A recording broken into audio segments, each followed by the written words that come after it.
Hello.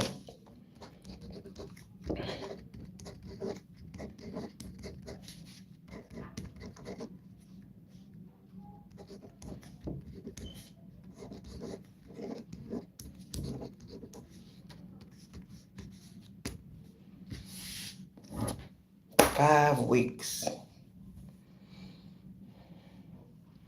5 weeks.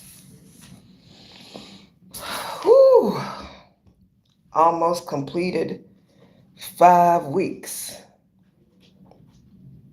of being together. Thank you for joining me. Come high or low to 5 weeks of 40 money spells. Nope, it ain't always been easy. Quite the contrary. But that's okay. For those of you ready to escalate, elevate, and change your world. 5 weeks. Ooh, baby. We have been through quite a bit together within these 5 weeks. Besides technology, transportation, wrong places, or any of that, we have been through quite a bit, you and I. I tell you what, kudos to you. I was wondering what I would like to do when it's time to end our 40-day session together that we've been spending Monday through Friday. 10:15, the set time. I think future sessions will be set at 10:30 to allow some leverage, room time, and print time from when I do previous work before class, to allow time for any technology difficulties, as well as if there's something I want to print that I've learned in the morning or the night before, that I have time to do that as well.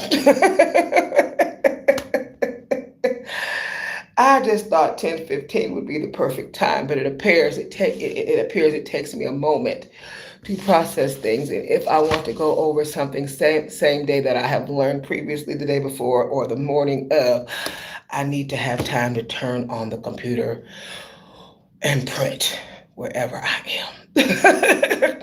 So this has been quite an experience. And make sure no doctor's appointments are scheduled on those days. I've had to cancel a few appointments and rearrange them.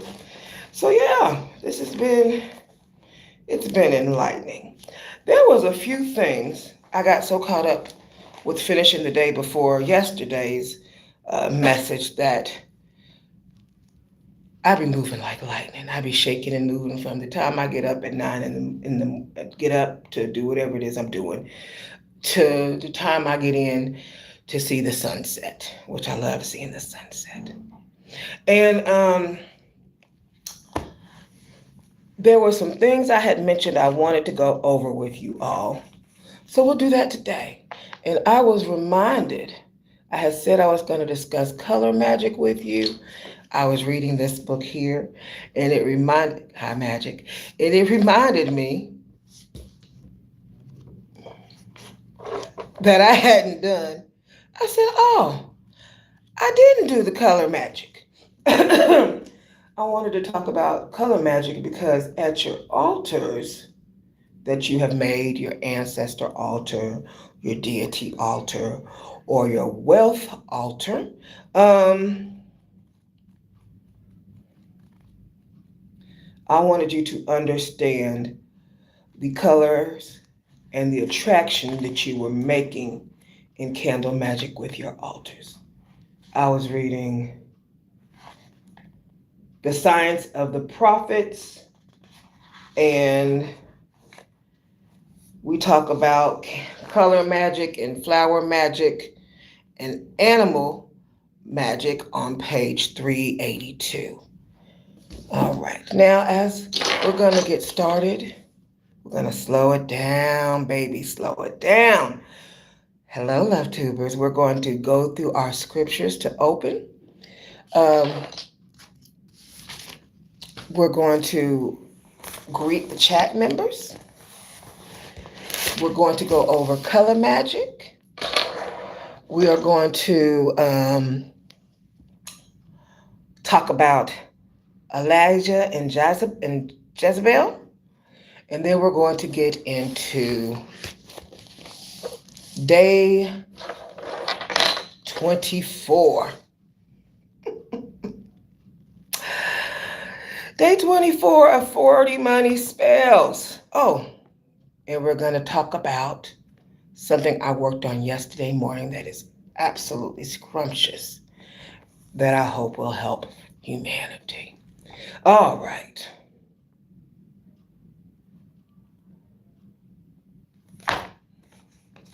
Deep breathe.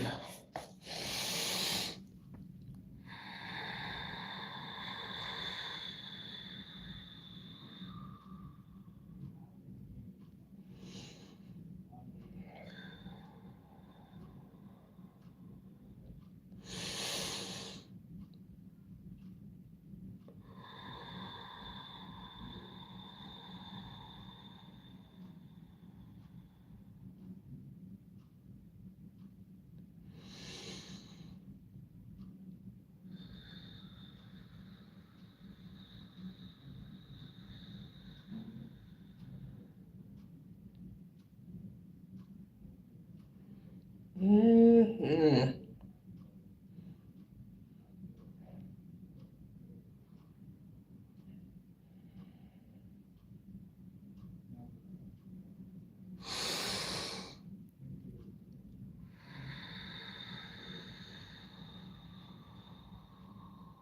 Feel the tension just melt away. Relax. All right. Day 24, Proverbs 8:18. Osher and Kavod are with me. Osher and Kavod are with me, indeed, enduring hone, Hon, wealth, and Tzedakah, Tzedakah. Mishal 8:18, Orthodox Jewish Bible. And that is spelled Mishle. Okay. With me are riches and honor, enduring wealth and prosperity, New International Version. Riches and honor are with me, yeah, durable riches and righteousness, King James Version. Osher, because I'm sure most of you have not read an Orthodox Jewish Bible. Osher is happiness and wealth. Kavod is honor and respect. Let's welcome chat members.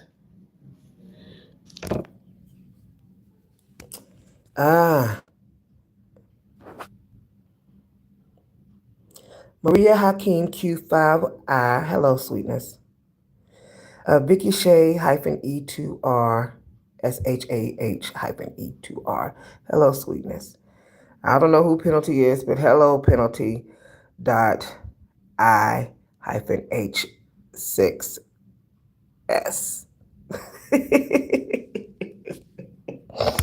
All right. Welcome, welcome, welcome. We just got finished reading Proverbs 8:18, Orthodox Jewish edition from the Bible, New International Version, King James Version, and we explained what Osher and Kavod is.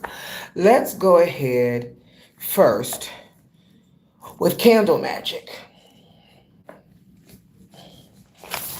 We are on day, I don't ever hardly talk about, my name is Denelsia. I'm a witch. I love spells. And I've written all kinds of delicious spells. And today we are on 40 money spells. Day 24. All right. We're going to talk about candle magic.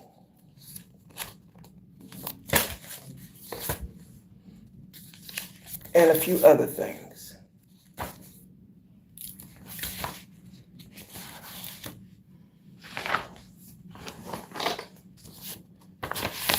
Today.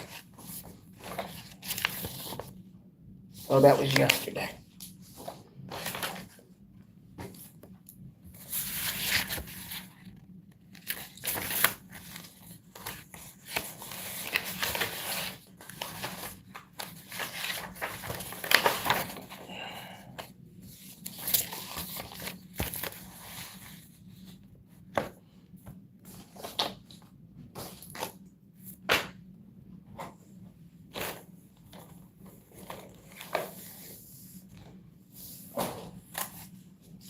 Here we are. I was reading in the car on the way over here, something else totally different than the candle magic page. So I wrote a book called The 7 African Powers for Beginning Practitioners. And in that book, I have candle magic. Now, when I first started, I had no clue what I was doing. I was researching everything from scratch. It dawned on me later on while I was practicing. I said, all these different colors, all these different altars, because I had several altars in my house, all these different things that they're supposed to help with, it occurred to me, oh, we're doing chakra alignment. That's what all this is about. Nobody said that everything was going to be due to chakra alignment. They just said this chakra could use some assistance and this chakra could use some assistance. But I didn't know that, yeah, it was basic chakra alignment. And I discussed chakras, stones to use and everything else, plus altar setup, week 1. So,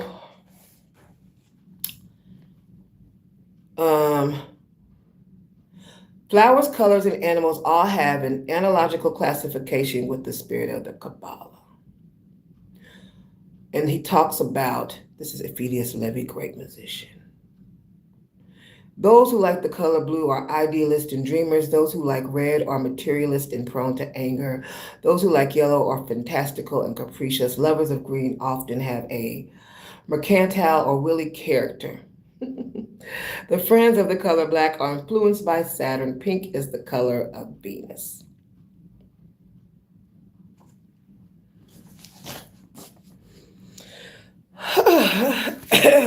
The colors that I had in my house, based on the deity,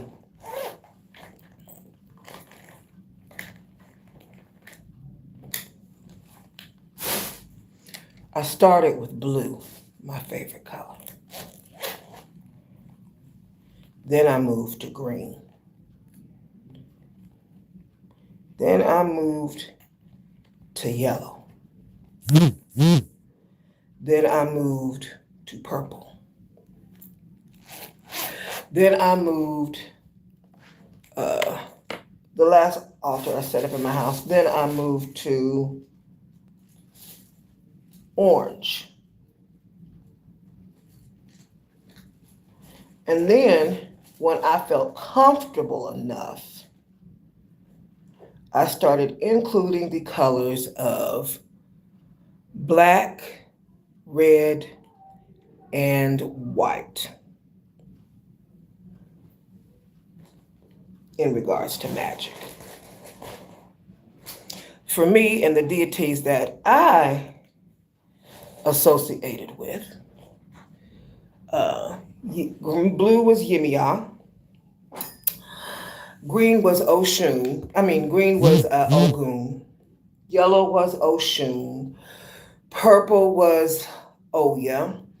Um, Orange was Shango. Okay. Uh, if I dealt with the colors of black or white or red, black Ilegua or Papa Legba, and then white Abatala, and then sometimes I would interchange the red and the black for Ilegua and Papa Legba. So, and I went through week one, different numbers that they like, things of that nature for certain deities, uh, and what you would need to study for each of their altars, from the flowers to the numbers, from the day association, and broke that down. So, candle magic, we'll just go over a few of these. My favorite candles, out of all of them, of course, is the rainbow candles. I don't know if you've ever been to, I like to go shopping sometimes at the Mexican International Mart or the African International Market, or I don't think I've ever found one in an enlightenment shop. I have found them, the rainbow colors. I found a whole lot of things at the botanicals. Baby, they got all kind of different candles you would have never imagined. Even the shape of body parts at the botanical market, boo. Listen, them folks is not playing with y'all. And then I've gone to uh, Orisha shops. Yes, and I have learned different things there um, as well. But they have rainbow candles as well. And then at the botanical shops, they the candles weren't blessed. I always blessed my own candles through invocations. Invocations was talked about week two. And but at the Orisha shop, you had the option of, or if you order personally, if you know a witch personally, I know a few, I know a lot of witches. So I hang with the coven. You can't, so yeah, I know a lot of witches. So, and I've ordered from witches personally from their shop. But if you go to the Orisha shop, they have the option between, in my experience, having the candle blessed or you buying it unblessed and blessing it yourself. And you always know the blessed candles by their smell. Oh my God, they smell so fabulous. And then they're normally sparkly and highly decorated. It is not just a candle. Not at all. All right. There are some pretty amazing candles on Etsy. If you, beautiful, stunning, amazing. No matter if a candle is blessed or not, I normally still wipe it down before invocation. I normally still bless it, removing any energy that was associated and put my own energy in it. All right, so pink, compassion, romance, and self-love. Perfect for strengthening relationships or healing emotional wounds. Yellow, confidence, intellect, and creativity. Encourages focus, learning, and manifestation of joy. Orange, motivation, joy, and momentum. Supports ambition, career advancements, and attracts new opportunity. Brown, stability, grounding, and security. Excellent for rituals involving home life, family, and pets.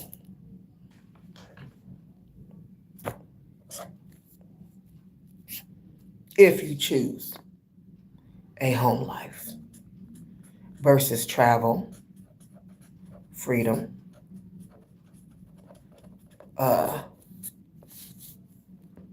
and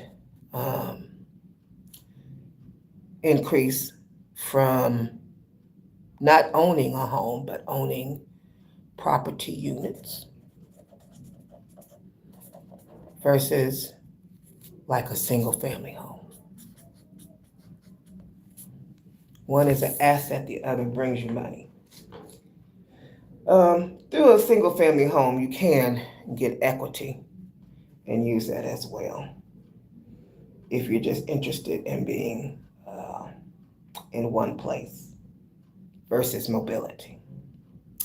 All right, gold, success, authority, and divine connection used for major achievements, wealth, and spiritual awakening. Silver, intuition, and lunar energy, best chosen for working with moon cycles, enhancing dreams, and deep reflection. If you want a more comprehensive guide, and I do have a book, like I said, available, or you can visit Original Botanical Candle Meanings blog or dive into Nature's Garden Spiritual Guide.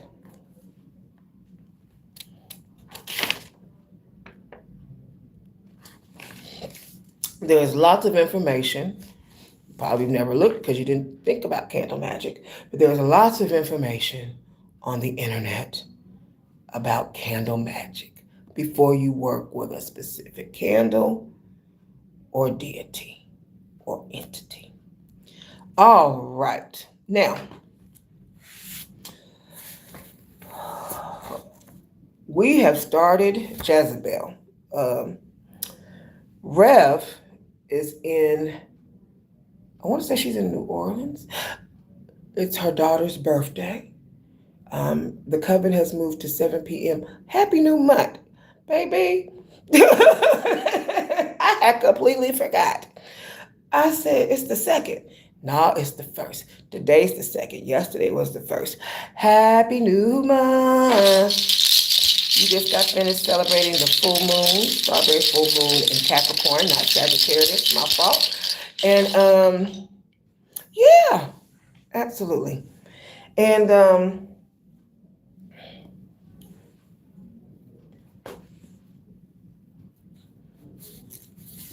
she discussed 1 Kings 18 last night. We're going to discuss 1 Kings 16 and 17. And then I'm going to share with you what I worked on. Then we'll dig into the spell. All right. I would love to know how altar setup has been going for you all. Has the information been helping you all? I've been checking my skip, and the numbers over there for the Google hits have been off the chain. Yeah, a huge increase from prior. So I'm glad the information is being found and that whatever I'm putting in the universe is doing what the universe is supposed to do. All right. So I basically go through these so you can know what's going through my mind.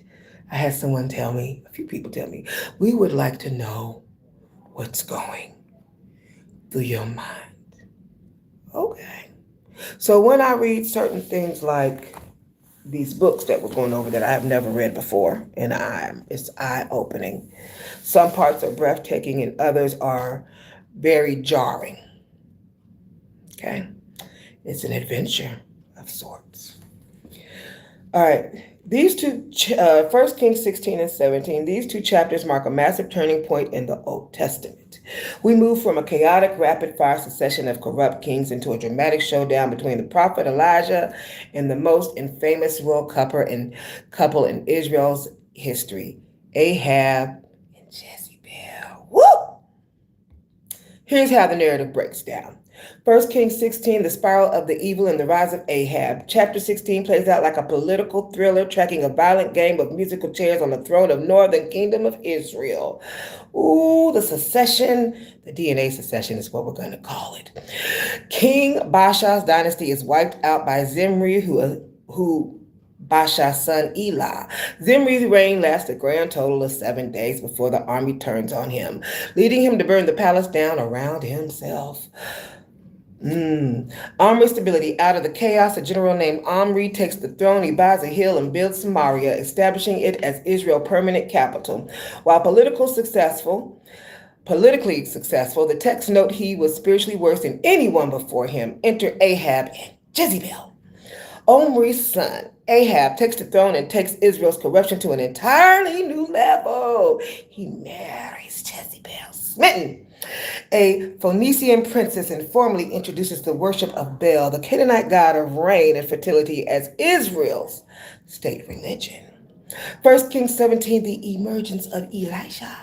Just as Israel plunges into absolute, literally means, my God is Yahweh, which sets up the entire conflict. Who is the true God, Yahweh or Baal?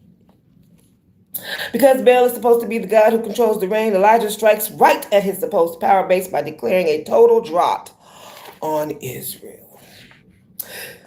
To keep this prophet safe from King Ahab's subsequent manhunt, God sends Elijah on a journey of quiet, miraculous survival. The brook Sheriff, God hides Elijah in a raven east of the Jordan River, as shown in the illustration above. There you go.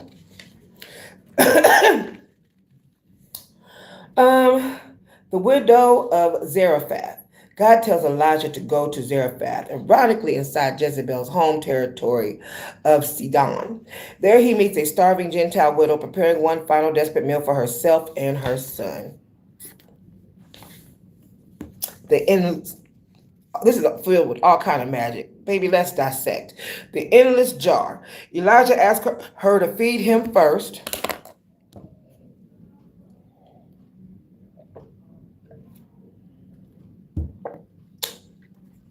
When she steps out on faith, God performs a miracle. Her small jar of flour and jug of oil never run out of the remaining of the multi-year drought. Life from being unalived. Later, the widow's son falls severely ill and stops breathing. In one of the most intense moments of the chapter, Elijah cries out to God, stretches himself over the boy 3 times, and God raises the boy back to life. It is the first recorded resurrection in Scripture. The major takeaway. While Israel's king is building pagan temples, a poor foreign woman, widow, is pagan in pagan territory, recognizes the true power of God. It sets the stage for the ultimate showdown on Mount Carmel in chapter 18.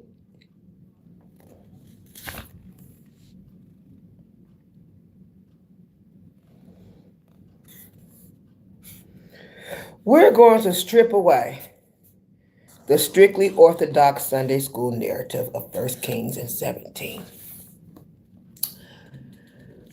Read it like a high-stakes class of ancient, and read it like a high-stakes class of ancient magical systems.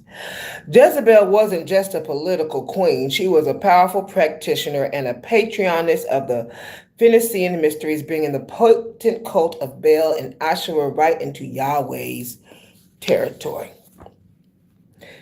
Here's how these specific mysteries break down from an occult perspective. The high priestess and the drought magic. In the ancient Near East, religious practice was practical magic, specifically theurgic weather working. Baal was the storm god, the master of thunder, lightning, and masculine spark of fertility that forced the earth to yield crops. Fertile womb of nature. Jezebel's sorcery. Jezebel operated as a high-level initiate of these mysteries. By establishing Baal worship in Samaria, Maria, she was actively anchoring a specific energetic current into the land, shifting the spiritual and physical climate of Israel. The drop battle. When Elijah declares there will be neither dew nor rain except by my word, he isn't just making a prediction. He is engaging in a direct act of counter magic. He binds the elements, effectively locking down Baal's power base. For over 3 years, Jezebel's priests are powerless to break Elijah's elemental binding, proving whose word holds the ultimate authority over the local energetic grid. The raven current 24/7 spiritual provision. The raven feeding Elijah at the brook Cherith represents a profound inversion of natural law. In traditional Hebrew thought, ravens were unclean scavengers, birds associated with unaliving, void, and chaos. From an occult standpoint, working the raven current means mastering the dark, chaotic, or unmanifested aspects of reality to bring forth physical manifestation. The void as source. Instead of being destroyed by the harsh wilderness, Elijah enters a state of deep, hidden initiation. The raven.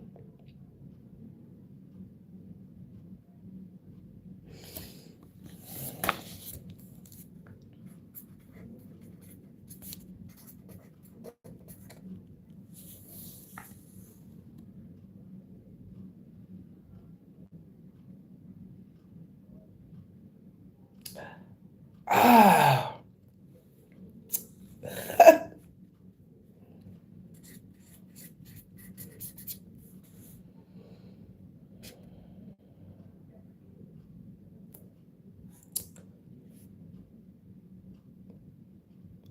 Tarot card.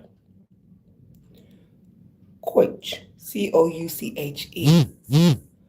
The Hermit.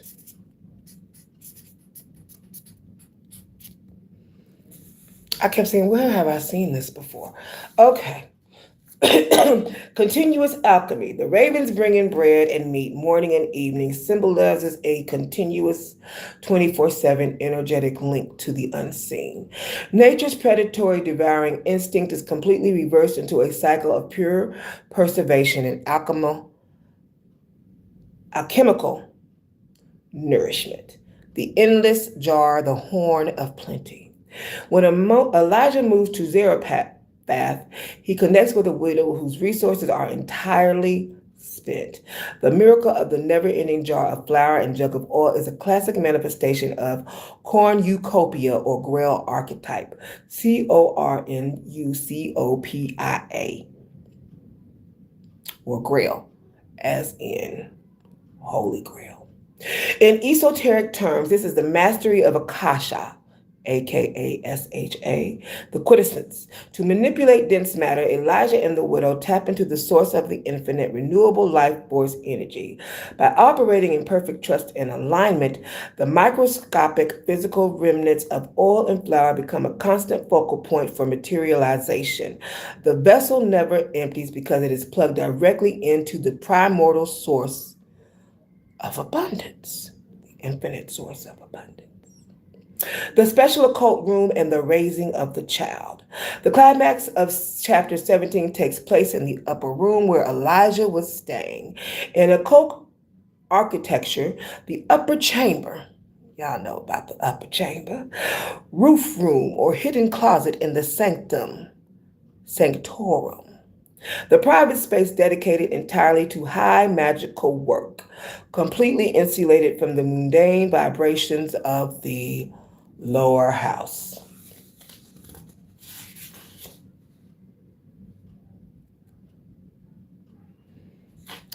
A room completely dedicated to magic. Its purpose, its whole sole purpose. All right, we're reading between some lines yet. The whole sole purpose of the upper room is magic. When the widow's son, when the spirit leaves the body of the widow's son, you got to be careful with some of these platforms, which is a discussion I had with my mom this morning. Elijah takes the body up to this specific ritual space. What happens next is an intense physical ritual of sympathetic magic and life force transfer. 3 times stretching over the body equals resurrection. The threefold alignment. Elijah stretches himself completely over the child's body 3 times. In sacred geometry and occult philosophy, 3 is the number of manifestation binding the spiritual, mental, and physical planes. The breath of life. He is acting as a conduit, transferring his own vital prana or QI life force energy directly into the vessel while intensely crying out to the divine. He aligns his feet to the boy's feet, hands to hands, and mouth to mouth, reigniting the cold, stagnant, energetic center chakras of the child until the soul is pulled back into the physical vehicle. Is it CPR?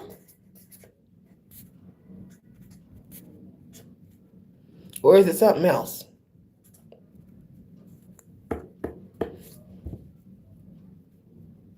Going on in the upper room. Whew. What are your thoughts? All right.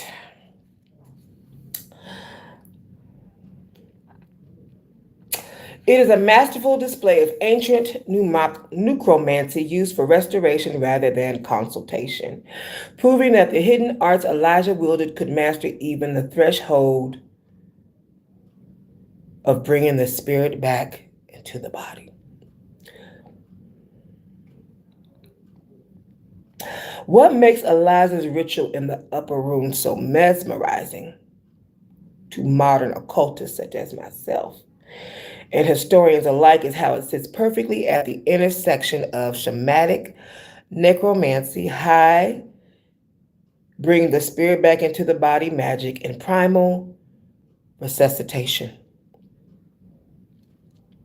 When Elijah carries the boy into his private chamber, he isn't offering a passive prayer. He performs an intense, deeply physical, and esoteric operations to reverse the transition of the boy's spirit no longer being in his body. The mechanics of the ritual sympathetic transfer. Esoterically,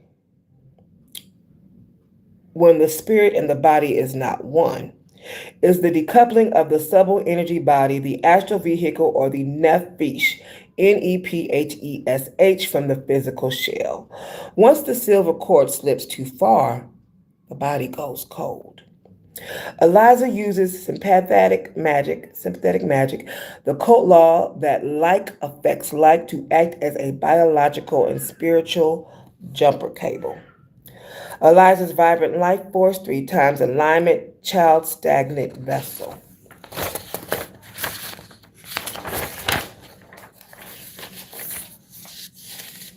The threshold alignment, he stretches his entire body across the child 3 times, matching his own living anatomy to that mouth to mouth, eyes to eyes, hands to hands. Now, you know the Bible's a little dramatic when it comes to numbers. So,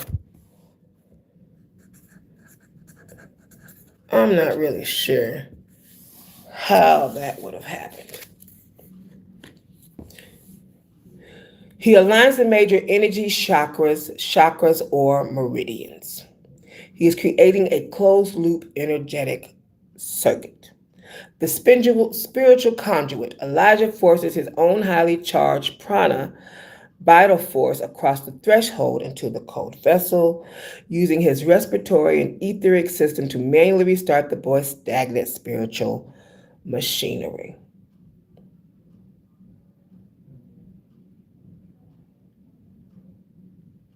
Ancient necromancy versus modern CPR. Biblical mouth-to-mouth alignment, total physical coverage 3 times, modern medicine CPR, rescue breaths and chest compressions. Biblical transfer of Roth, divine breath, and vital magnetism, modern American CPR, delivery of oxygen and manual circulation of the DNA. Biblical recalling the departed soul back from the underworld or void, Modern medicine, CPR, restarting the biological pump before brain rot can occur permanently. To the ancient world, there are no distinction between biology and magic. Breath was the soul. Rock in Hebrew means both breath and spirit. Therefore, blowing air into a corpse to restart its lungs wasn't just a first aid maneuver. It was an act of high magic that directly crossed the boundary into the realm of persons that are not living. Let's talk about bringing the spirit back into the body magic. In occult philosophy, this kind of magic carries an immense toll.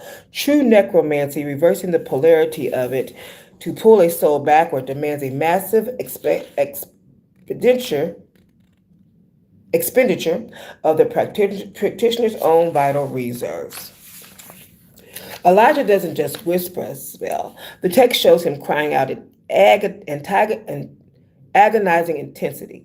He has to temporarily anchor himself in that realm to find the child's spirit and pull it back up to the metaphysical ladder into the physical world. It is violent, exhausting, disruptive of natural law, which is precisely why the special room was required to isolate and contain the volatile energies generated by the ritual. Let's talk about prana breathing. One of my creators I listen to always says, breathe in that good ass prana, baby. How many of you can tell me who that creator is? We're just outside in nature, breathing in that good ass prana. That's what he says. He did a series about the other day about not opening your third eye. Oh, I pay attention. Okay, the anatomy of prana beyond oxygen. Oxygen feeds the physical blood, but prana feeds the etheric body, the energetic blueprint that sits just above the physical skin. When you inhale with awareness, you aren't just taking in air, you are drawing in vital magnetism. This energy enters the physical body through your nose, but it is immediately intercepted by the nadis, NADIS, a network of 1,000 of microscopic psychic channels or pathways that function like nervous system wiring for your soul. The mechanics of breathed in alchemy. To effectively breathe in good prana, occultists utilize a 4-part breath cycle known in pranayama, Pranayama, as paraka, Puraka, kambaka, Kumbhaka, rechaka, Rechaka, and sanyaka, Sunyaka. During the Christian Witches Convention 2026, when they had the bowls and they were doing the music in her living room, I have to look up her website. What's it called?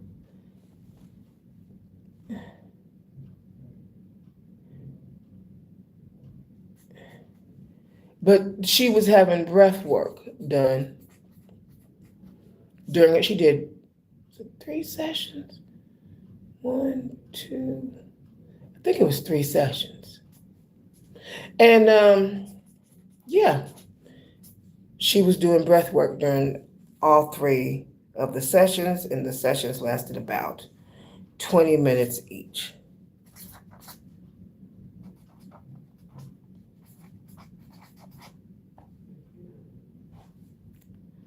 Okay.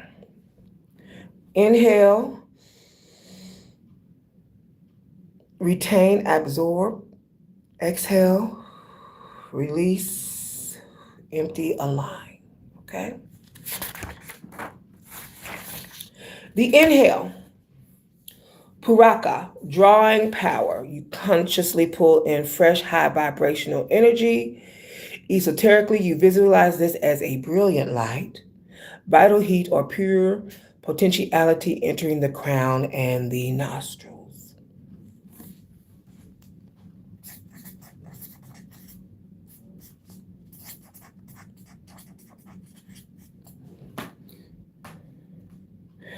The retention, kumbhaka, absorption. Holding the breath is where the magic happens. By holding the air, you press the prana out of the physical lungs and force it into the chakras, the energy centers. Your system absorbs the nourishment, charging your personal battery. The exhale, reshaka, Rechaka, releasing the stagnant. This is the expulsion of apana, APANA, the waste energy, toxicity, stagnant patterns, and lower astral debris. You're clearing the pipes. The empty holds suna yaka, the void. Holding the breath out creates a momentary vacuum.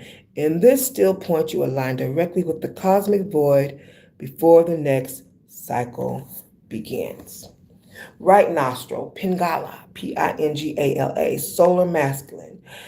Active heating manifests physical vitality, breaks stagnation, drives willpower. Left nostril, Ida, lunar feminine, cooling, intuitive, activates physic vision, deepens its state, and calms the nervous system. The connection to high magic. When Elijah stressed himself over the child, his own etheric body had to be completely saturated with high vibrational vital prana. A magician cannot transfer life force if they see their own reservoir is low. By masterfully executing prana breathing, Elijah turned his own body into a blazing generator of cosmic life force, allowing him to act as a spiritual conduit and literally breathe that stored high potency prana directly into the boy's stagnant energy grid to jumpstart his life.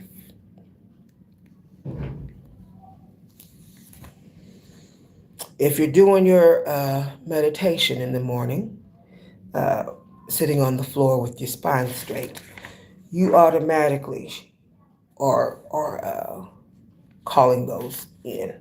Okay? Yeah, all it takes is about 7 to 10 times. Let's look at Jezebel.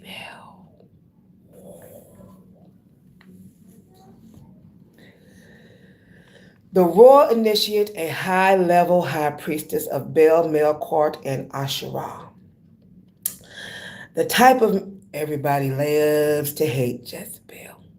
Baby, let's dig. The type of magic Jezebel brought with her from Tyre was primal, highly institutionalized, and intensely potent. It was a system built on mastering cosmic, elemental, and seductive forces to command reality. Here is the specific flavor of magic that we can expect from a high priestess of her caliber. I might have should have dressed up like Jezebel. I left my Hawks bag at the house, but I might have should have dressed up since we're going to be talking about seduction, baby. Now listen. Here's a specific flavor.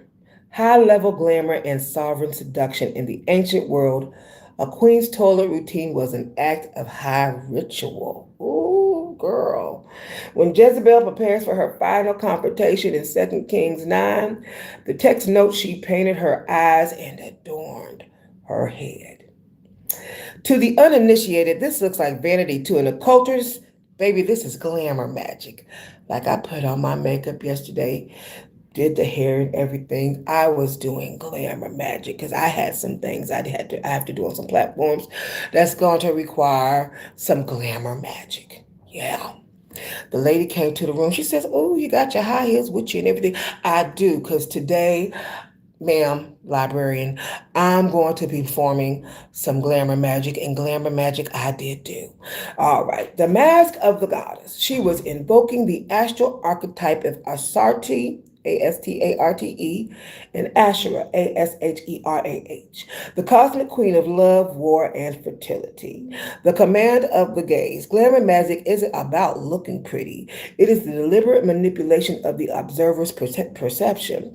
By applying specific minerals and sacred oil, she altered her energetic frequency, forcing anyone who looked at her to see the terrifying, hypnotic majesty of, guess what? Come here, I'm going to tell you what it is. You can't tell nobody. Wait. Are you ready? You ready?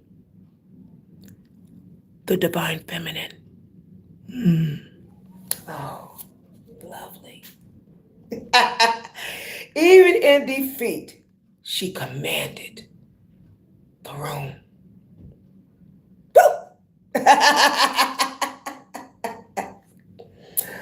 Her sexy alchemy and left-hand path devotion. Jezebel was the absolute patroness of the Osher pose, sacred ritual grooves, and maintained 400 prophets of Asherah on her personal table. The magic of Asherah was deeply tied to the earth, ecstatic trance, and sexy alchemy. Jezebel, oh Jezebel.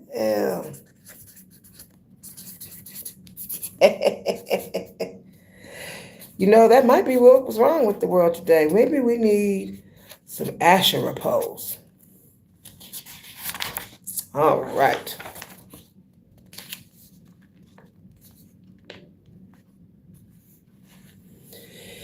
Ecstatic trance work. Her rituals use drumming, sacred intoxication, and dance to shatter the mundane ego, allowing practitioners to host primordial spirits and earth divas. The left-hand path of fertility, unlike the solar restrictive laws of Yahweh, Jezebel's magic embraced the raw, chaotic, fertile currents of the physical plane. It recognized that the body and its passions are direct conduits to cosmic power. Whether working in, DNA-packed sorcery is what we're going to call it. Because her primary deity was Baal Mukot, the storm king who commands lightning and rain, her temple system specialized in micro-environmental manipulation. DNA sacrifices as energetic fuel. The 450 prophets of Baal she funded utilized DNA-letting rituals, gashing themselves during the Mount Carmel showdown. In DNA magic, the release of physical DNA provides a dense, volatile, etheric substance that spirits and elemental forces use to manifest physical results like calling down fire or opening the floodgates of their supposedly heaven. Ley line, grid magic. Jezebel didn't just practice in secret. She built massive physical temples and altars in Samaria. This is geomancy. She was physically anchoring the Phoenician energetic grid over Israel's sacred geography, overriding the existing spiritual landscape within her own pantheon. Shadow work and ruthless manifestation. Jezebel possessed an unyielding, terrifying, effective. Ooh, some of you all are not going to know what this is. I'm going to come closer to you and whisper it. The divine feminine. Shh. Divine feminine will. When Ahab pouted because he couldn't buy Naboth's vineyard, Jezebel basically said, "Are you a king or not?" Watch this. She used forgery, political annihilation, and institutional corruption to bend reality to her desires. Oh, it sounds like some people I know in 2026. It's the same script. Same script. Just some different maneuvers.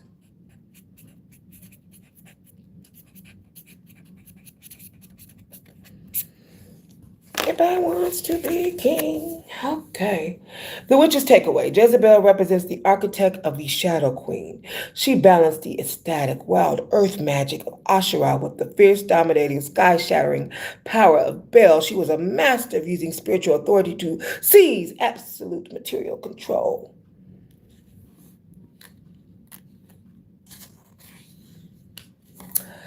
At this point in time is when I said, yeah, I can see why the Christians don't like her. and why men writing these fantasies don't particularly care for women. They don't particularly care for babies, apparently, because there's all kind of rape, war, DNA sacrifice, prostitutes, women as casualty of war, wives and concubines, um, forced marriages to capture, the ordeal of bitter waters, forced uh, babies to be no longer here, women as total property, the virginity tax, sacrificial daughters, the fear of autonomous women. Let's see.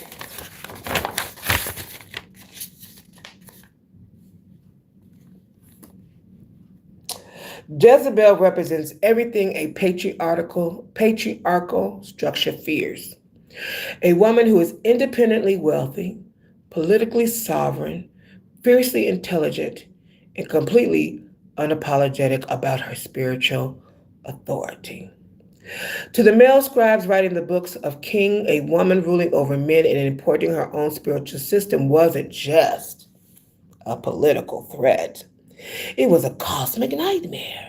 By framing her entirely boredom and sorceries, they ensured that generations would fear the archetype of the powerful, magically potent woman rather than question the brutal system the kings themselves were running.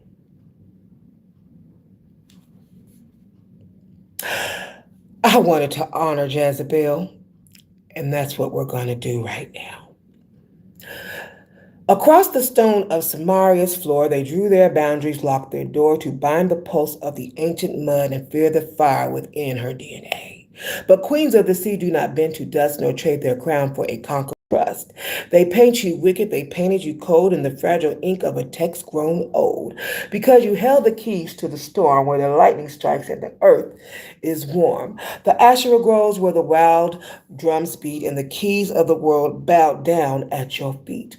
You wore the glamour, you drew the line where the human hand meets the deep divine.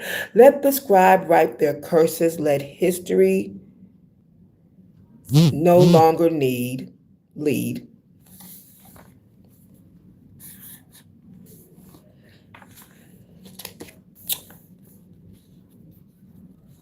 in false lies. They could never erase the power of the seed of the sovereign witch, the anonymous queen, who ruled in the space where the gods are seen. Rise in the lightning queen of the tide, where the shadow and sovereign spirit abide. Jezebel's priests are powerless to break Elijah's elemental binding, proving whose word holds the ultimate authority of the local energetic grid. Leading back to, end of poem, by the way.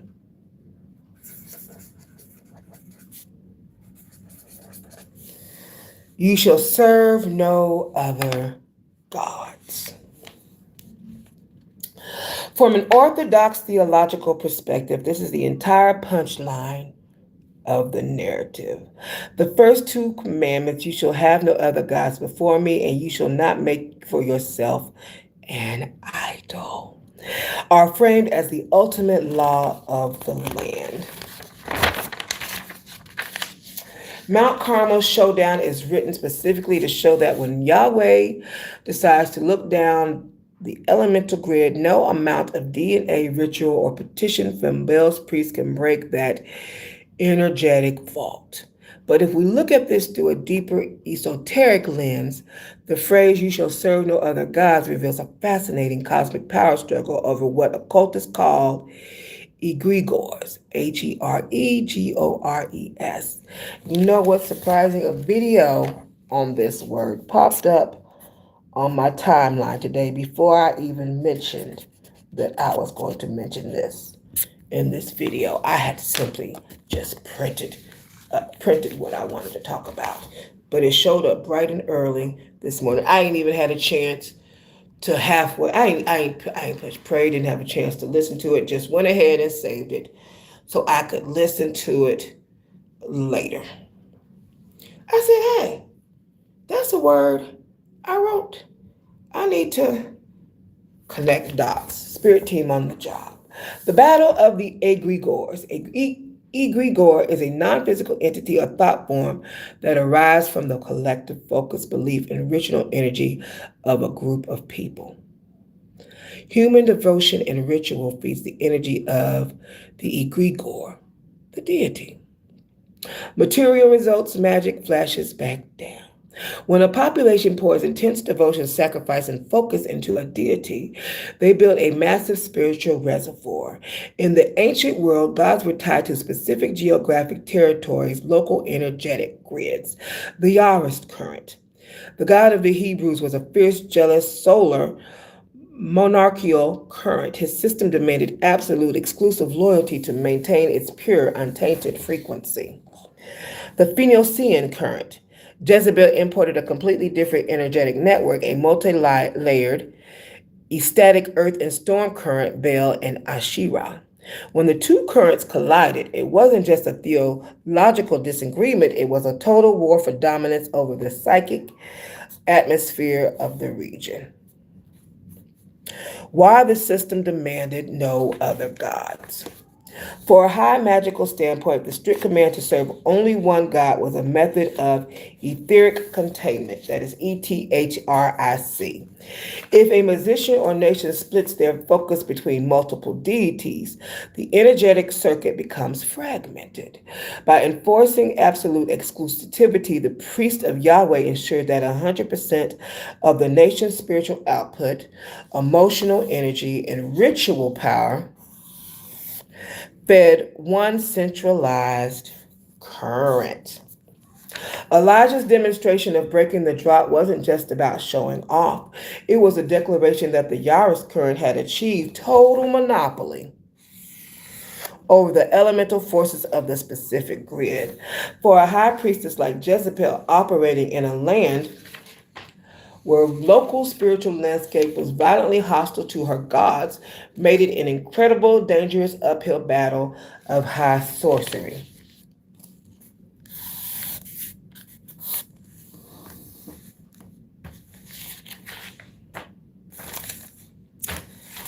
Whew, honey.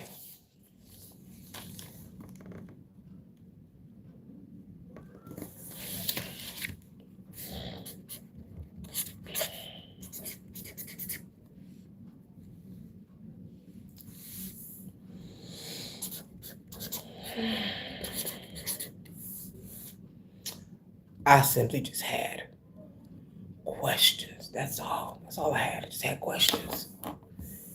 And you know, you're not supposed to ask any questions. All right.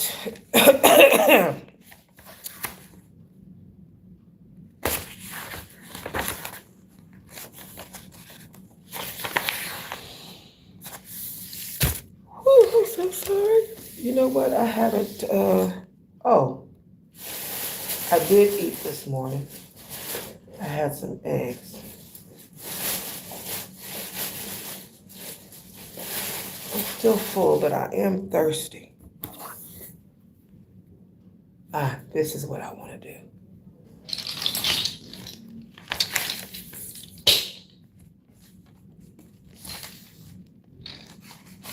Jezebel was a bad girl. Y'all did the most with Jezebel. With what is feared. Oh. Okay.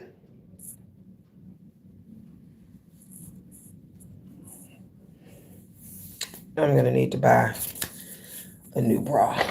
I ain't had this one that long, but it's not doing what I want it to do.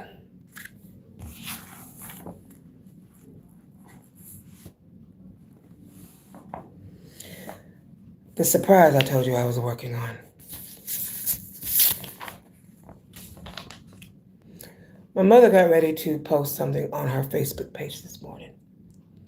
She says, how do you spell PDF files? And most of you all know what that translates to because you have to be careful on social media.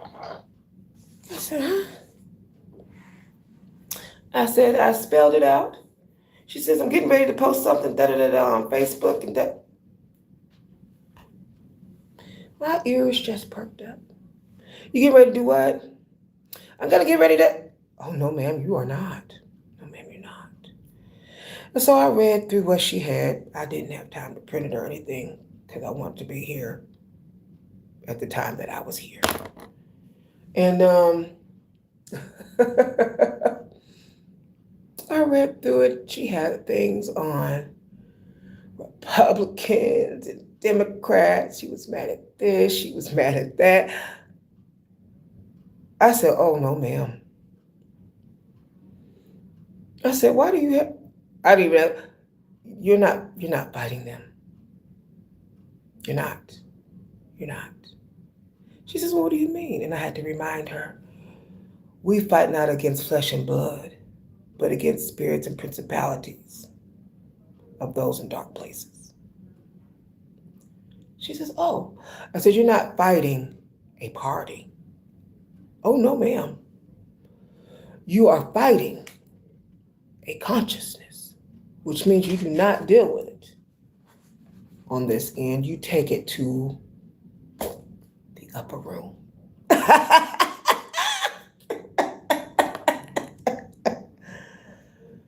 She says, yeah, we're going to change this entire conversation. Yeah, we are right now. Okay.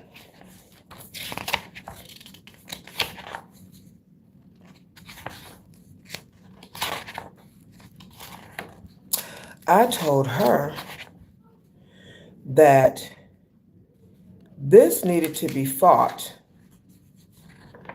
through the consciousness of through the eye, through the third eye, looking at colonizer consciousness. So we redid the whole conversation she had. I said, are we keeping the conversation you had? After I presented her with a new conversation. She says, no, we're going to keep the conversation that you have. I said, okay. I said, you sure? Because I don't want to erase anything you know, that you're trying to say. She says, no, we're going to keep that one you have. I said, okay. All right.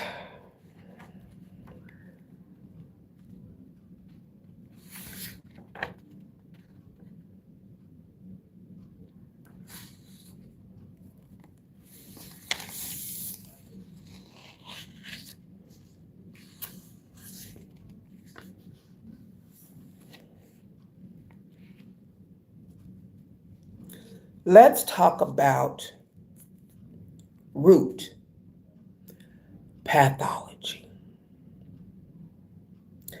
Skin color is biological. A colonizer consciousness is ideological. It is a specific mental framework rooted in domination, extraction, hoarding, and rewriting history. A person can be, we're going to talk about a few things, distinctions and wins. A person can be born white without actively choosing to uphold systemic white supremacy or white narcissism, because there's nothing supreme about it.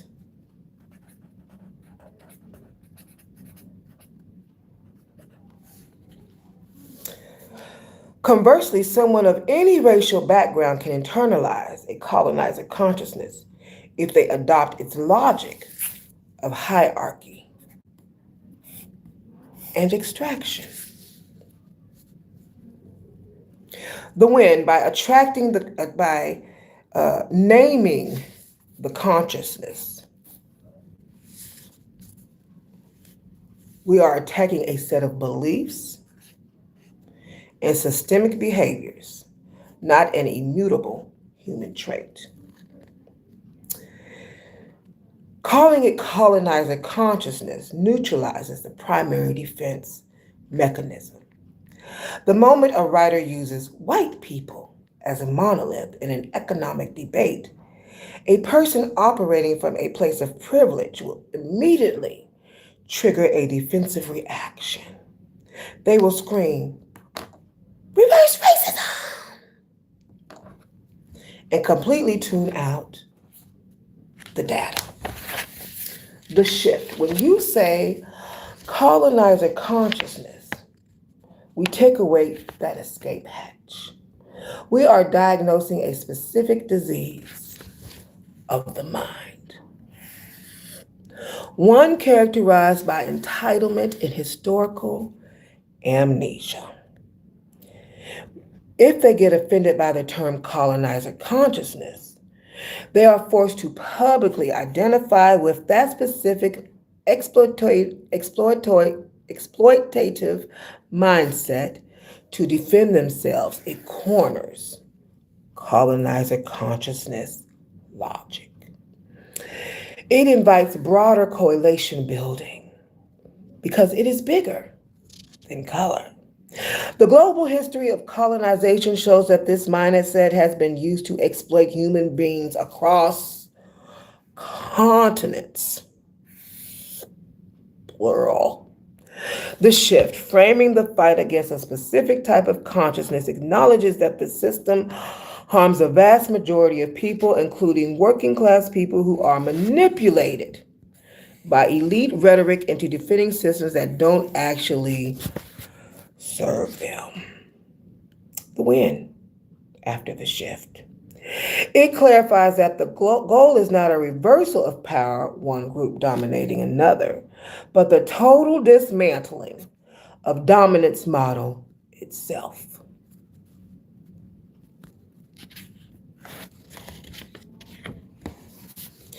Fighting a mindset means you are fighting the logic of the system. Whose system? Colonizer consciousness system.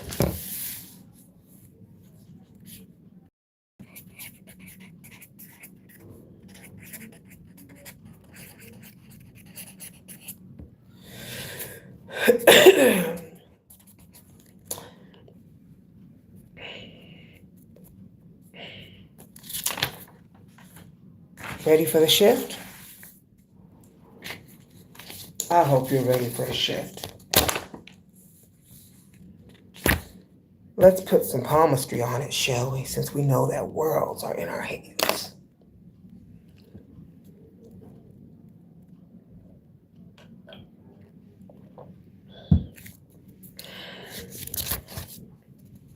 The architect of extraction dismantling the colonizer consciousness. The modern debate surrounding economic equity is frequently derailed by rhetoric designed to protect concentrated capital. To obscure the structural realities of wealth, lending, and labor, a specific ideological framework must be employed. The framework is best understood not through lens of identity, but through as a functioning pathology, the colonizer consciousness. The colonizer consciousness is an internalized mindset of domination, entitlement, extraction, and historical amnesia. It treats equity as an existential threat, views systemic hoarding as meritocracy, and attempts to claim sole ownership over institutions built by the hands of others. When we audit systemic data, we are not merely looking at racial disparities, we are tracing the precise blueprints of how this consciousness operates to gatekeep power and capital.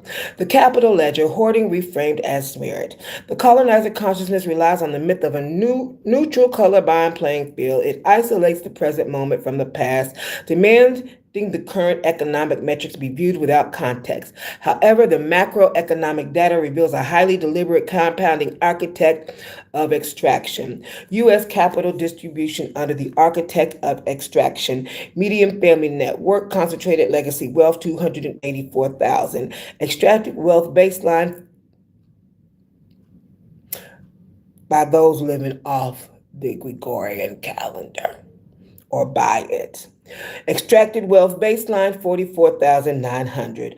Median weekly earnings full-time workers dominant conscious baseline 1,238. Systemically discounted labor $970. The real estate gatekeep. The colonizer consciousness secures its generational survival through the hoarding of land and property equity. The mechanism is systemic, not accidental.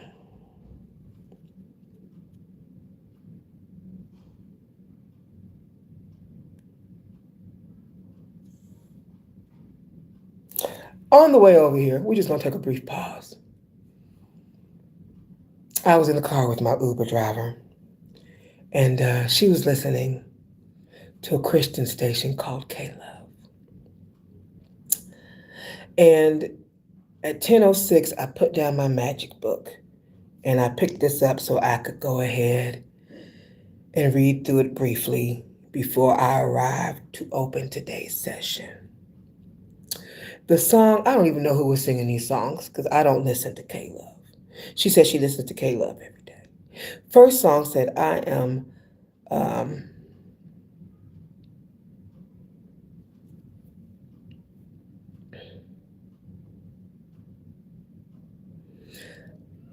loved. I'm not loved because I'm worthy. I'm loved because you're good. The next song that came on, I don't know any of the artists. The next song that came on was,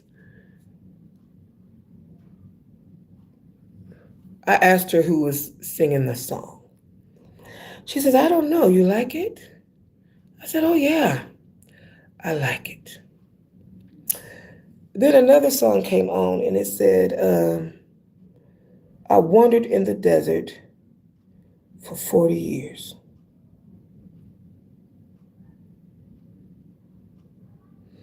Moses never made it to the promised land. Okay. All right.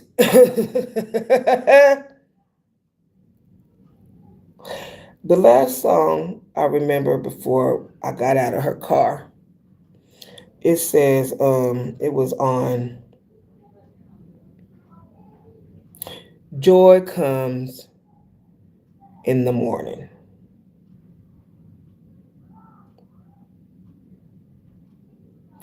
I said, okay. As I was reading, Spirit said, misery loves company.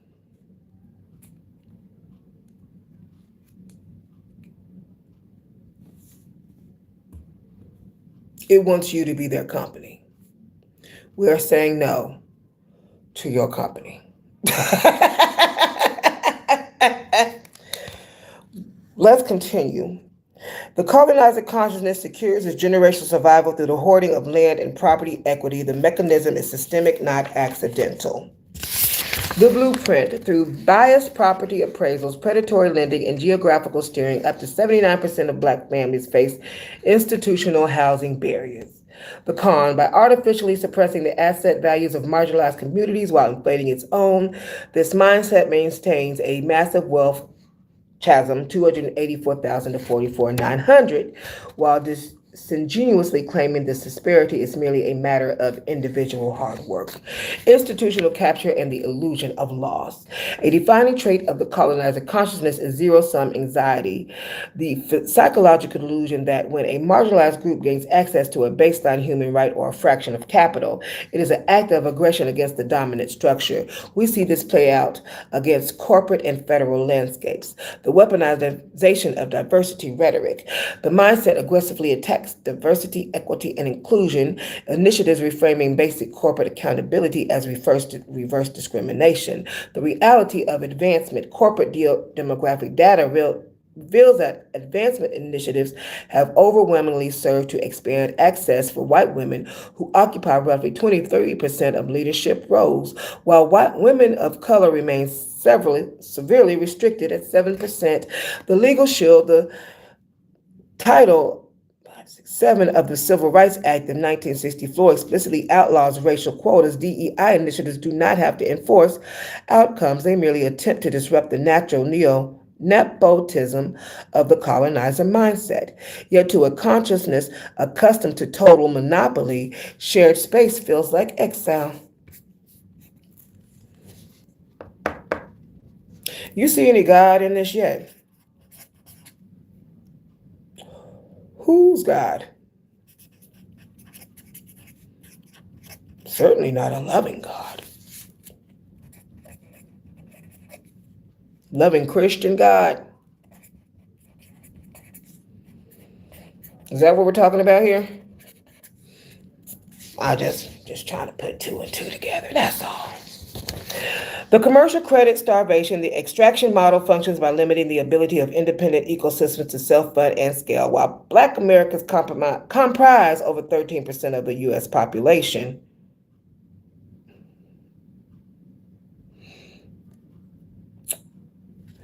that's a whole nother story. U.S. The key is U.S. population. That does not include global. That is just the U.S. The gatekeeping mechanisms of commercial banking restrict them to just 4.6% of small business administration loans. The colonizer consciousness ensures that the vast majority of federal banking, 42.3% or more, remains locked within its own network, starving outside competition of the oxygen required for independent digital and physical infrastructure. The foundation myth, erasing the builders. The ultimate manifestation of the colonizer consciousness is a historical claim of exclusive authorship. The assertion that the dominant group alone built the modern world. This logic attempts to separate the building from the actual builders, erasing the foundational stolen labor that capitalized Western civilization. So when you get up in my comment section and you say to me, isn't African American history simply American history, when African American history is being erased from the history books and things like museums closed or things that are honoring or taking down? No, it is not the same thing. All right. The structure, institution, the U.S. Capitol and White House, the logic of the mindset, claims them as immaculate monuments to Western democratic ingenuity.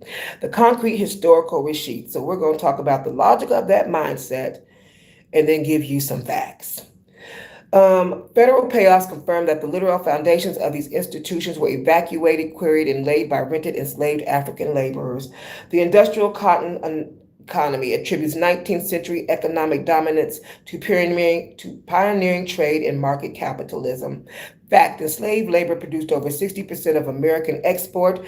This stolen labor fueled the northern textile boom, backed Wall Street financial instruments, and provided the global liquidity that built modern infrastructure. African burial ground, New York City, erases the early presence of African labor from the history of northern commerce. Fact, the physical wooden palisade that gave Wall Street its name, along with the early colonial grid of New York, was constructed by thousands of enslaved and free Africans buried beneath the lower Manhattan skyline. Hold on.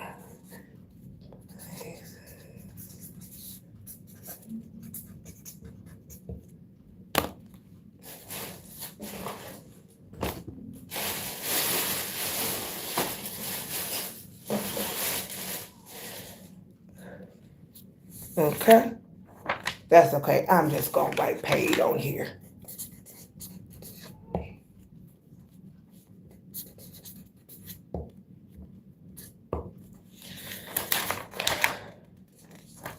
Energy exchange. All right. The strategy for dismantling. Now, I'm not gonna say anything except what I wrote for the strategy for dismantling. Maybe we can invite some things in.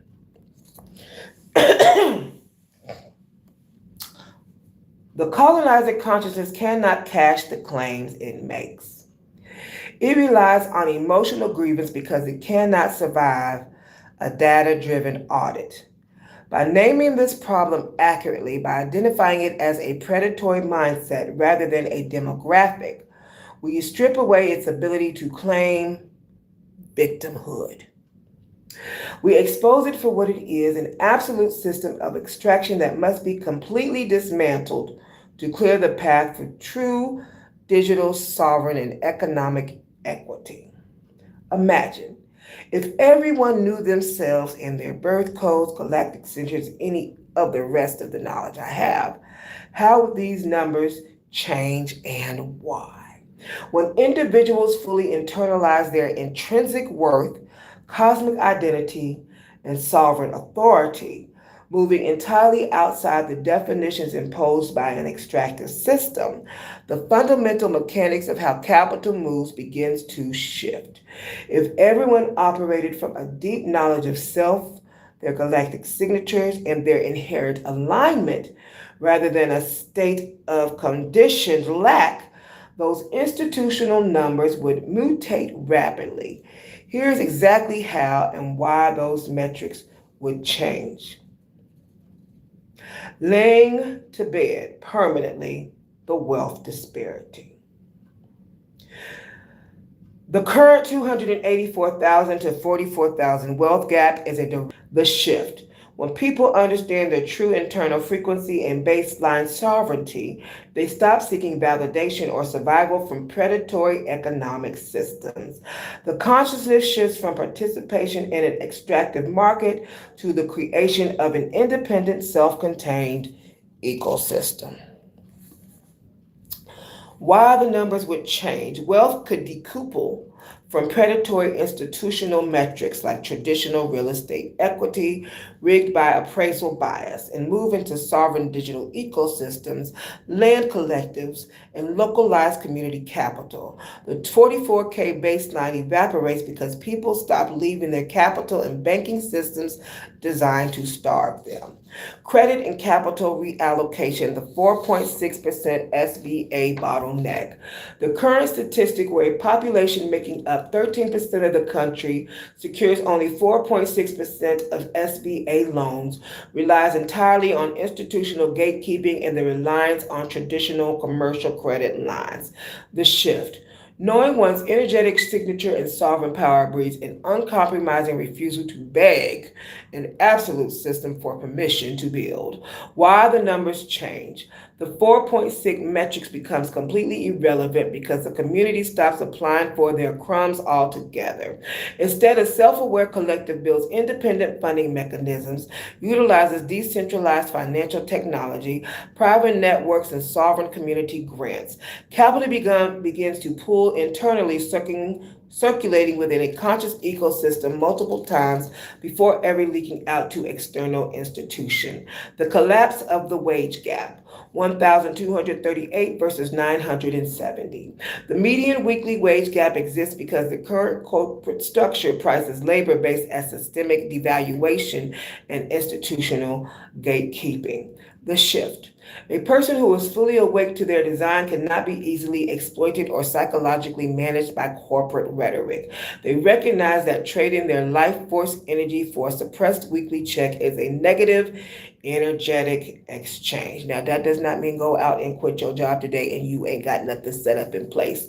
You still need money for those energy exchanges you have in the folder that you have marked paid off, but you are working on some other things in the meantime in regards to changing how you think. Why you hanging with me in regards to energetic exchange. Why the numbers change. This knowledge triggers a massive systemic exodus from traditional corporate structures. The metric shifts from weekly employee wages to independent revenue generation. The colonizer consciousness loses its grip on cheap, highly skilled labor because the builders reclaim their tools and build their own digital and physical infrastructure. The underlying why, deconditioning the matrix. Ultimately, the institutional numbers we see today are simply the physical projection of a collective operating under a colonizer consciousness that enforces scarcity. The energetic flipping of the ledger, current system, extraction, and external validation, institutional gatekeeping, scarcity metrics, solvent system, internal alignment, and self-knowledge. Self-knowledge, independent infrastructure. When a person knows their precise placement, their rhythm, and their historical truth, they stop operating as a cog in the architecture designed to extract their wealth. The numbers change because the target population is no longer playing the game by the house rules, the man-made colonizer consciousness house rules.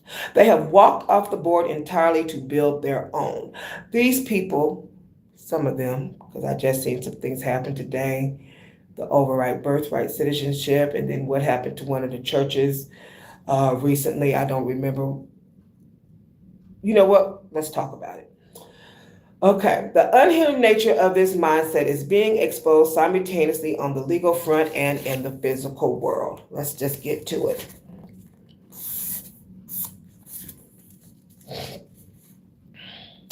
Both the institutional attempt to strip people of core rights and the escalating violent extremism targeted at community spaces are symptoms of the same panic extractive mentality losing its grip.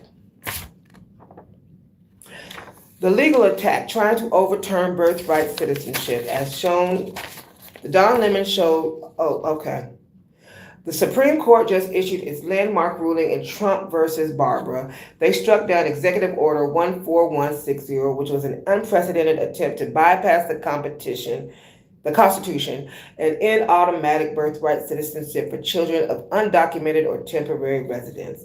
The fact that this was a 6-3 split and that the Justice Clarence Thomas wrote an extensive 91-page dissent arguing to dismantle a cornerstone of the 14th Amendment.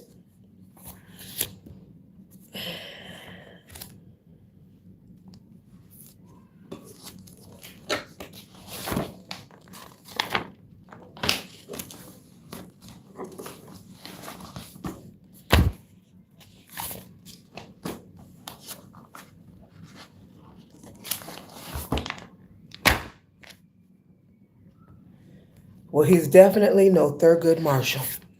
All right.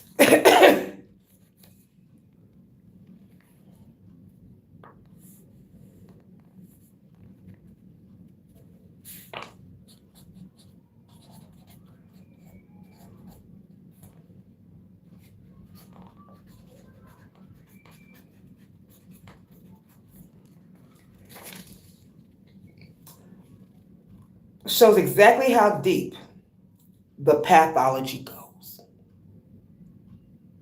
In his dissent, Thomas claimed that the 14th Amendment shouldn't be repurposed for a political project beyond its original post-Civil War context, essentially trying to narrow the scope of who is deemed worthy of automatic citizenship. It is a textbook example of using institutional power to strip humanity and sovereign standing from entire groups of people. The physical attack, the North Carolina church escalation. When the institution legal avenues of control start to fail, the unhinged energy manifests as a literal terror in the physical world. On Sunday, a 44-year-old man named Will Milliken III was arrested in full tactical body armor in the parking lot of Wesley Memorial Church during active services in High Point, North Carolina. In his truck, police discovered a terrifying arsenal designated for pure destruction, 2 flamethrowers and 2 crossbows, over 500 rounds of ammunition, and a CO2-powered launcher. Black duct tape, police scanners, and a notebook filled with the addresses of other church, schools, and public buildings. To make it even more disturbing, he presented himself as a fake law enforcement officer, claiming that he was there to enforce a smoking violation. This is the absolute peak of dangerous vigilante entitlement. Someone convinced they have the authority to police, terrorize, and potentially execute people in a sacred space. Connecting the logic. These two events are not isolated. They are the exact same colonizer consciousness operating at a different level of the matrix. At the macro level, scatters. It looks like a penstroke trying to legally erase the birthright of millions hoarding the concept of citizenship and legal protection. At the micro level, the church.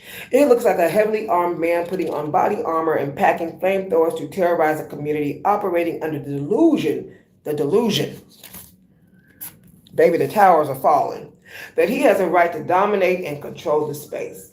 When a mindset is rooted entirely in extraction, domination, and absolute panic over losing its supreme authority, it becomes deeply erratic.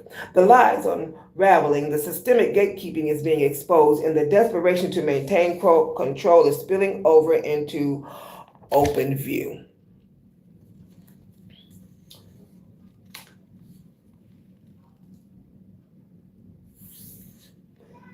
The colonizer consciousness thrives on gatekeeping and corporate surveillance. As long as a community relies on mainstream social media algorithms and corporate-owned infrastructure to communicate, organize, and build wealth, they remain psychologically and economically managed. The action: shift communities entirely off traditional social media networks and into private independent platforms, sovereign digital ecosystems, and subscription-based hubs like Substack or Skip. I'm on Skip. And I love how they keep record of how I do on Google.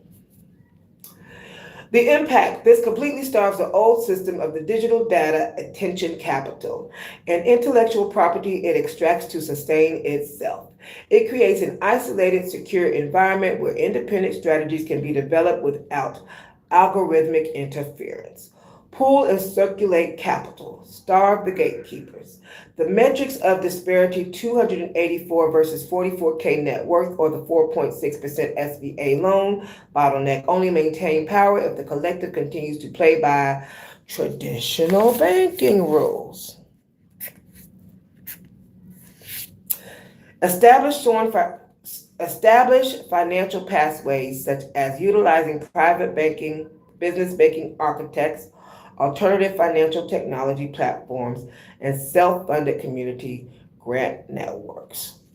Or try raising the money depending upon what projects you have. Fundraising, crowdsourcing. The impact: when capital is pooled internally and circulated multiple times within a conscious ecosystem before leaking out to traditional institutional gatekeepers, the corporate credit bottleneck loses its power. You stop begging a colonizer mindset for loans, instead fund your own scale. Execute strategic multimedia deconditioning. We just putting it out there. Okay. Execute strategic multimedia deconditioning. A major pillar of the colonizer mindset is historical amnesia and the propagation of myths. The dominant group built everything. To break this, the truth must be aggressively and creatively broadcast. The action: launch high-level independent literary and multimedia campaigns, such as 40-part educational series, analytical articles, and audiovisual assets that blend precise historical receipts with administrative and wealth mindset strategies. Y'all got a lot of history buffs out there already doing history. They are doing such a phenomenal job. I thank you so much for being available and reminding me of my history. Thank you to all those channels. Cultivate about knowledge of self. The colonizer consciousness relies on people not knowing who they are, forcing them to accept a generic managed identity within a rigid social hierarchy. The action: reclaim individual cosmic identity, intrinsic birthright alignments, and deep historical lineage. The impact: a person who operates with an unshakable knowledge of self is completely unmanageable. They do not experience the zero-sum anxiety of the old system because they are tuned into their own unique frequency, rhythm, and baseline authority. The blueprint: you do not eliminate a predatory consciousness by trying to fix it or argue with it. You eliminate it by becoming entirely irrelevant to it. We minding our business. By building independent platforms, keeping capital sovereign, broadcasting the truth, and standing firmly in self-knowledge. The old architecture naturally stars from a lack of participation. You know who said this best? Turn the TV off. Turn the TV off. Turn the TV off. Turn the TV off. Turn the TV off. Mustard on Abby. Oh, listen.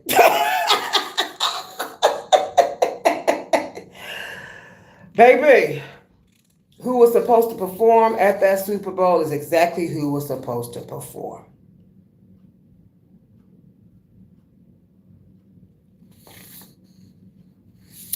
Okay. With everything happening with ICE agents, have y'all stopped to think about what's happening to those children? Or the God in you simply does not care. You want more ICE. The God of love doesn't care. I'm just trying to connect some dots. That's all I'm trying to do. All right. Turning the TV off isn't just about clicking a remote. It's a radical act of psychological divestment. The media matrix and the unhinged rhetoric pumped through it daily requires your attention capital to survive. It feeds on the outrage, the zero-sum panic, and the constant broadcast of, you know what is broadcast? Trauma. We don't want you at peace. The constant broadcast of trauma because misery loves company. To keep people locked in a state of reaction rather than creation. When you tune into their frequencies, you are feeding the exact colonizer consciousness designed to extract your peace and sovereignty. By turning the TV off, you reclaim your mental real estate. You stop watching a curated theater of distraction and dysfunction. Let's put defunction in there. Let's put dysfunction.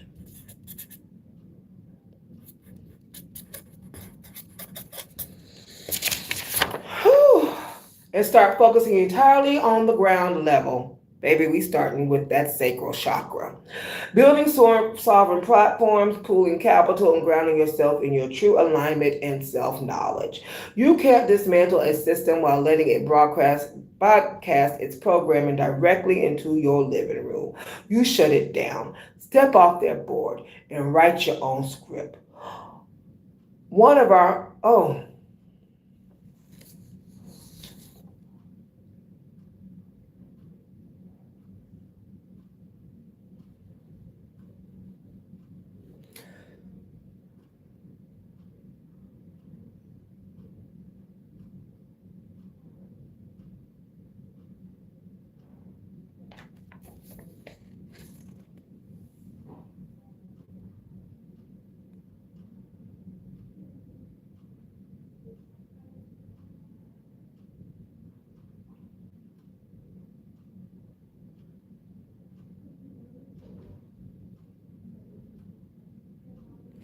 Okay, I wasn't going to, but I am.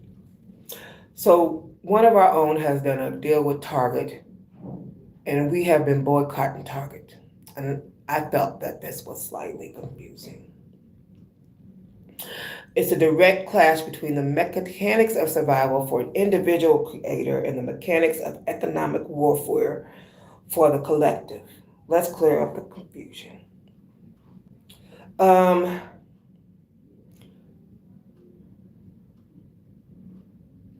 We are the Target boycott, which began in early 2025 as a Target fast, was sparked when the corporation abruptly retreated from its diversity, equity, and inclusion commitments. After mimicking a progressive stance for years, they scaled back programs under political pressure. Political pressure. These are the same people saying they're Christians. Okay. The confusion deepened in March 2026 when national faith leaders like Rev. Jamal Bryant declared victory and called off the national boycott, citing that Target had finally fulfilled its previously stalled $2 billion commitment to spend with Black-owned businesses. However, grassroots organizations and Black women leaders completely rejected this, pointing out that Target never reinstated their D&I policies or issued a public apology. For many consumers, the boycott is still very much alive, the trap for the one of our own. When a Black entrepreneur or creator lands a deal with a massive corporation like Target during an active boycott, it looks like a contradiction, but here's the structural catch. The $2 billion receipt, part of why some organizers paused the national boycott, was because Target was forced to release funds to hit that $2 billion commitment to Black suppliers. The person who got the deal is likely catching the back end of that corporate obligation. The scale dilemma for an independent builder scaling a physical or digital product without corporate retail distribution is incredibly difficult. Startups are not forced to choose between visibility, are often forced to choose between visibility and a major retailer provider and the political stance of the community. Because you need to know the good, the bad, and the not so obvious.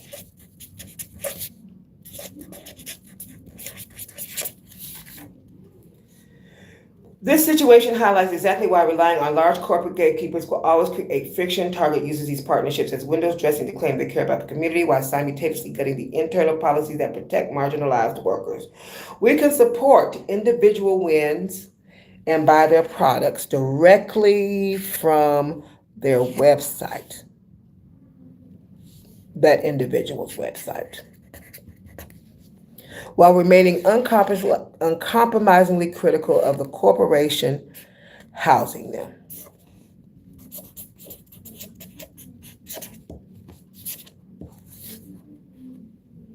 The ultimate goal remains the same, moving from a model where our creators have to beg for a spot on a corporate shelf to building independent, sovereign digital ecosystems and distribution networks where our builders are completely self-sustained and answer only to the community. Whew.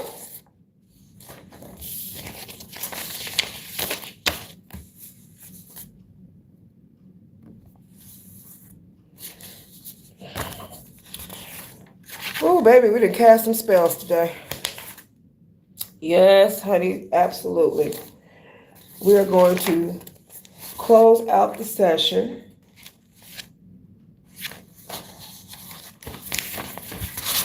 with spell number 24.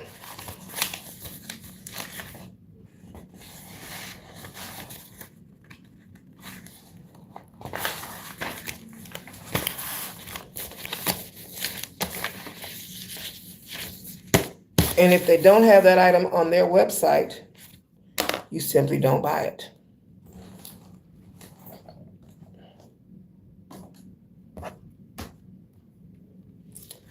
All right. July 26, 12/10.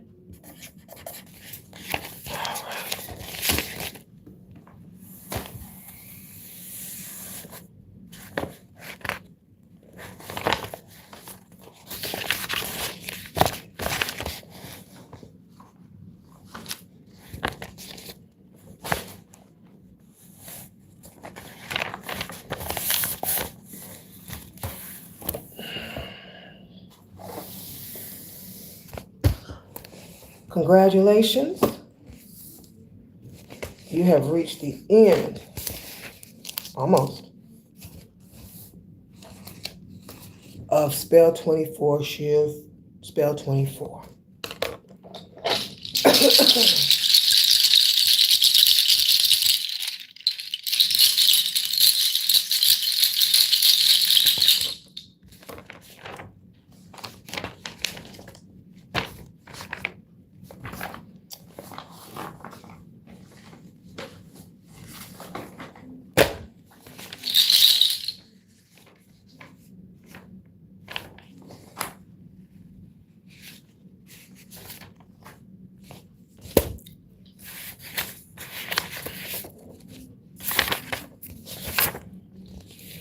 Yesterday's spell was paid and paid off, and I did not know. She said, though not necessary, singing the mantra while dancing to your favorite music is highly recommended. Well, I just went ahead and created some tracks, so in case you needed to dance and feel the feelings, you had that available to you by me. I saw that as an opportunity that I thought you, as a participant in these 40 days, would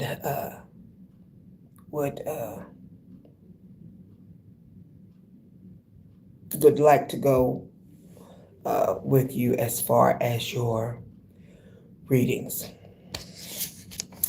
Everything's paid and everything's paid off. And we were immensely thankful for that freedom. That was yesterday.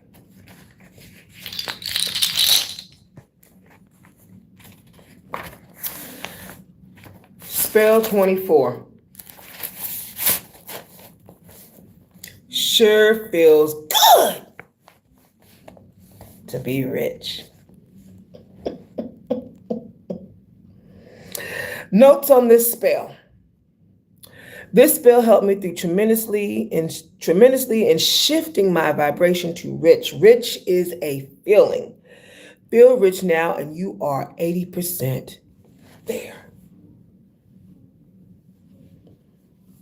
I want you to know I had a great time dancing to those tracks when I got in last night after my bath to both of them on my back porch. Now, mind you, it was a little warm outside. We've had some hot weather here lately, so I had to make sure to take plenty of ice water with me, but I wanted to immerse in that rich feeling. I'm having such a good time. I hope you're having a great time too. All right. Step 1, decide to be rich. Oh, y'all remember that song? I'm gonna have to write some rich songs. I wanna be rich, full of love, peace, and happiness. Rich. I don't know how old that song is or who it's sung by. I'd have to look it up. But I remember coming up listening to songs like that. Is there anything else? I did something earlier where I played some songs like by Cardi B and some other stuff like that. Other people who were singing. Let me see. I'd have to make up a list.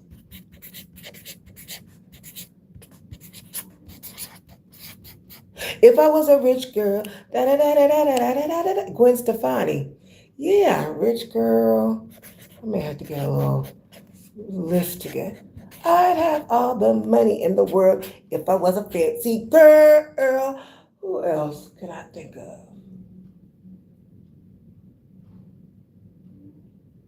Oh, the Fabulous.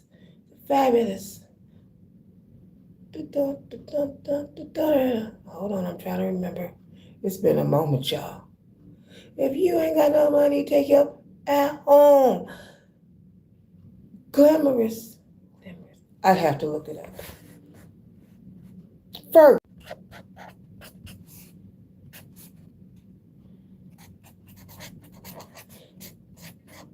I might have to get a little playlist together for y'all.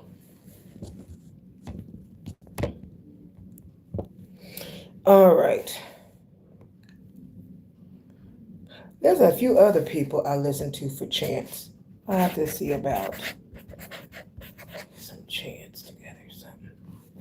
All right. But yeah. All right. Step 2, rich is a feeling. Feel rich now. Step 3, whenever you catch yourself feeling anything but rich and happy, shift your energy by reminding yourself aloud, it sure feels good to be rich. Feel it. Breathe it. Think it. Intone it. Dance it. Sing it. Give thanks to be a rich person on planet Earth who does a wealth of good. Baby, this wraps up day 24 of 40 Money Spell. Hallelujah. All right, my loves, I will see you tomorrow. Same time. Mwah.